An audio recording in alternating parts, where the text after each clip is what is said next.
1961년 5월 16일 새벽 3시 군부는 대한민국의 헌정 질서를 뒤흔들었습니다. 그날 군인들은 총을 들고 거리로 나왔습니다. 그리고 당신은 그날 장교였습니다. 당신은 어떤 선택을 하셨겠습니까? 첫 번째 질문. 상관이 쿠데타 참여를 명령합니다. 당신은 따르시겠습니까? 두 번째 질문. 민주주의냐 국가 재건이냐? 당신의 선택은 어느 쪽입니까? 세 번째 질문. 정의란 무엇입니까? 명령에 따르는 것입니까? 아니면 거부하는 것입니까? 그날 새벽 한 사람의 선택이 대한민국의 미래를 바꿨습니다. 지금 그날의 선택 속으로 들어가 보십시오. 송 박사와 함께 당신의 선택을 상상해 보십시오. 1961년 대한민국은 정치적 혼란과 경제적 파탄 속에 있었습니다. 전쟁은 끝났지만 평화는 오지 않았습니다. 정부는 실종된 리더십을 되찾지 못했고 정당 정치의 실패는 국민에게 실망만을 안겼습니다. 당시 청년 실업률은 20%를 넘었고 물가는 오르고 쌀값은 폭등했습니다. 시민들은 절망했고 정치인은 무기력했습니다. 국민의 분노는 커졌지만 정부는 해결책을 내놓지 못했습니다. 그 틈을 군이 파고들었습니다. 나라가 무너진다는 위기의식 속에서 일부 군 장교들이 움직이기 시작했습니다. 박정희 소장을 중심으로 육군 내 비밀 결사 조직이 결성됩니다. 그 이름은 혁명조직. 그들은 군이 직접 나서야 한다고 믿었습니다. 그리고 1961년 5월 16일 새벽 그들은 서울로 진격합니다. 한강을 건너 주요 정부 기관을 점령하고 계엄령을 선포합니다. 당시 과도정부 수반 허정은 저항하지 않았고 이틀 만에 군은 전국을 장악합니다. 정치권은 해산되고 헌법은 효력을 상실합니다. 이후 군은 국가재건 최고회의를 수립하고 군정체제를 시작합니다. 박정희는 국회 척결과 국가재건을 명분으로 정권을 장악하게 됩니다. 그는 말합니다. 우리는 무능한 정치를 끝내고 강력한 국가를 만들 것이다.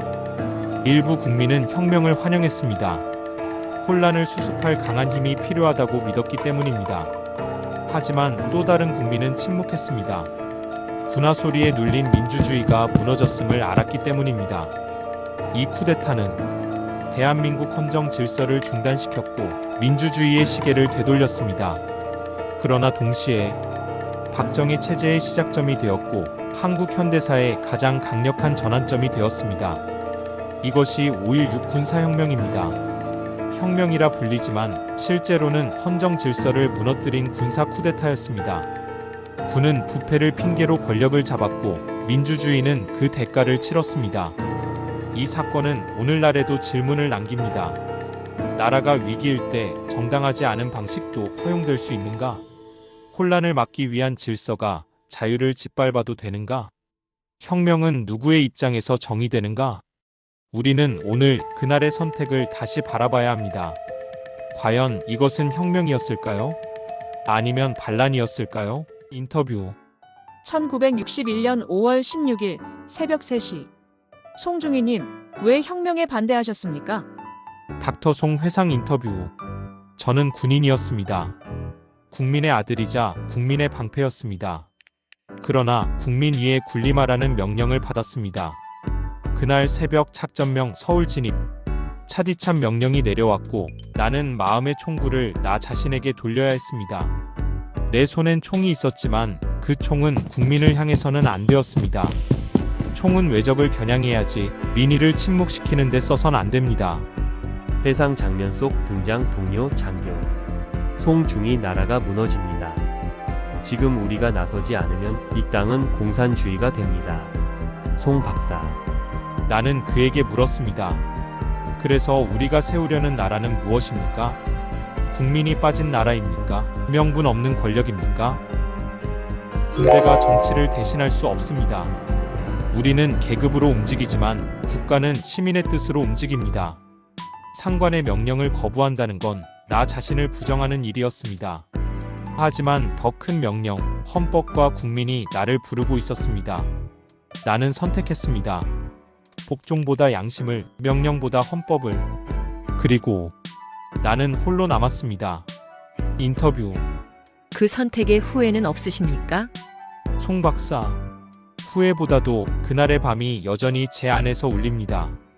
가장 어두운 밤에도 진실은 작게나마 빛나야 했습니다. 그날 나는 군복을 입은 채 시민의 편에 서 있었습니다. 그것이 제가 군인이었던 이유입니다. 마무리 내레이션. 그날 내가 장교였다면 나는 군인이기를 멈추지 않았을 것입니다. 국민을 지키는 자로 남았을 것입니다. 여러분은 어떤 선택을 하셨습니까? 후회하지 않습니까? 1961년 대한민국은 깊은 혼란 속에 있었습니다. 그러나 우리는 묻지 않을 수 없습니다. 그날 군은 왜 쿠데타를 선택했는가? 그날의 선택은 어떤 배경에서 나왔는가? 첫째, 장면 정부의 무능. 4.19 혁명으로 탄생한 장면 정부는 높은 국민적 기대 속에서 출범했습니다.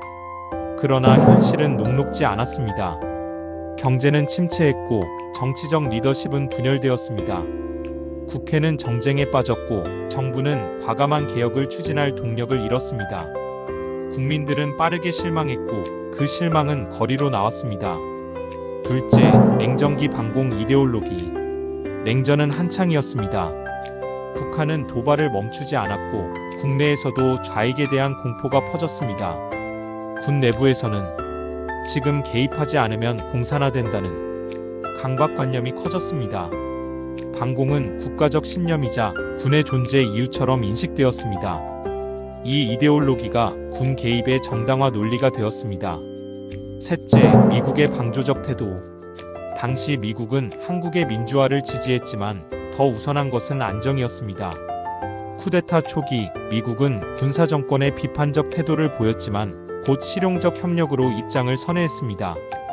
반공 정권 유지라는 전략적 목표가 민주주의 수호보다 앞섰던 것입니다. 이러한 국제적 분위기 속에서 군의 행동은 암묵적 용인을 받았습니다. 그렇다면 우리는 질문해야 합니다. 다른 길은 없었는가? 만약 장면 정부가 경제개혁과 안보 개편에 성공했다면 경제가 조금만 더 회복되고 안보에 대한 국민적 신뢰가 회복되었다면 군부 개입의 명분은 사라졌을 것입니다. 정치적 리더십이 국민적 기대를 회복했다면 쿠데타의 동력도 약해졌을 것입니다. 만약 군이 정치로부터 스스로를 분리하려는 문화가 존재했다면 군 내부에서 정치는 민간의 영역이라는 인식이 강했다면 쿠데타는 내부에서부터 제동이 걸렸을 것입니다. 군은 국가의 수호자이지 정치 권력의 주체가 아니라는 원칙이 더 뿌리내렸어야 했습니다. 그래서 우리는 다시 묻습니다.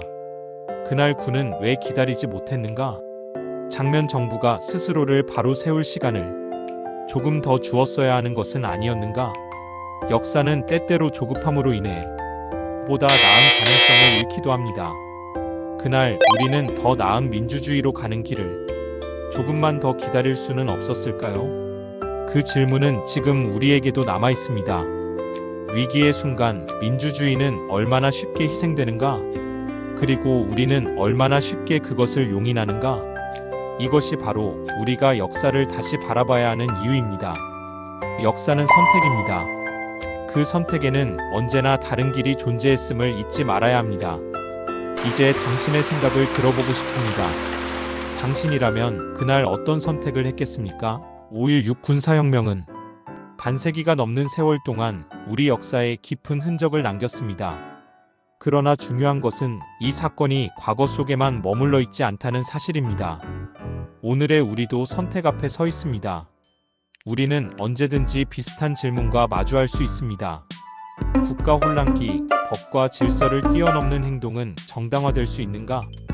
위기의 순간, 혼란의 와중에 더 큰 목적을 내세운 위법적 행동이 용인될 수 있는 것인가? 그 명분이 아무리 고결하더라도 헌법과 법치 위에 군림하는 권력이 허락되어서는 안 됩니다. 법과 질서는 국가의 뼈대이며 모든 권력이 지켜야 할 최소한의 경계입니다. 그 경계를 넘어서는 순간 국가는 혼란을 넘어 파국으로 향하게 됩니다. 조직의 명령과 개인의 양심이 충돌할 때 당신은 어떻게 선택할 것인가? 그날 수많은 군인들이 고민했습니다. 상관의 명령에 따를 것인가, 아니면 스스로 옳다고 믿는 길을 택할 것인가? 그 질문은 오늘 우리에게도 유효합니다. 조직은 때로 개인에게 양심을 내려놓으라고 요구합니다. 그러나 양심 없는 폭종은 정의를 왜곡시키고 자유를 침묵시키며 결국 인간성을 파괴합니다. 국가를 위한다는 명분으로 헌법을 무너뜨리는 일이 반복되지 않으려면 우리는 역사를 통해 배워야 합니다. 국가를 위한다는 말은 가장 위험한 명분이 될 수 있습니다. 국가란 헌법과 법치 위에서 존재하는 것이지 그 위에 군림하는 것이 아닙니다. 우리가 진정으로 국가를 위하려면 헌법과 민주주의의 원칙을 지키는 것에서 출발해야 합니다. 그날 헌법이 무너졌던 역사를 되풀이하지 않기 위해 우리는 늘 깨어 있어야 합니다. 권력은 무기가 아니라 책임입니다. 모든 권력은 국민으로부터 나옵니다. 그 권력은 총이 아니라 책임과 신뢰로 유지되어야 합니다. 우리가 선택하는 정치인, 우리가 속한 조직, 우리가 행사하는 권한까지도 항상 책임의식으로 채워져야 합니다. 5.16은 끝난 사건이 아닙니다. 그날의 물음은 오늘 우리 앞에서도 살아 있습니다. 오늘 당신은 어떤 선택을 할 것입니까? 오늘의 우리는 선택 앞에 서 있습니다. 역사에서 배우는 것은 과거를 기억하는 것이 아니라 더 나은 미래를 만드는 것입니다. 그 길에 당신과 함께하겠습니다. 당신이 어떠한 선택을 하던 송 박사와 함께 좀 더 나은 답을 찾기 바랍니다. 5.16은 우리에게 묻고 있습니다. 위기의 순간 우리는 법과 양심을 어떻게 지킬 것인가? 국가를 위한다는 명분으로 헌법이 무너졌던 그날의 선택. 그 교훈은 오늘 우리에게도 유효합니다. 민주주의는 언제나 깨어 있어야 합니다. 권력은 무기가 아니라 책임입니다. 역사는 기록이 아니라 질문입니다. 그날 당신은 어떤 선택을 하셨을까요? 지금 댓글로 남겨주세요. 여러분의 생각이 이 채널을 더 깊이 있게 만듭니다. 좋아요와 구독은 역사를 이야기하는 힘이 됩니다. 어제의 질문, 오늘의 사유, 내일의 선택 송 박사와 함께 여러분의 선택이 어떻겠던지 또 다른 역사 현장의 선택을 위해 송 박사와 함께 앞으로 전진합시다.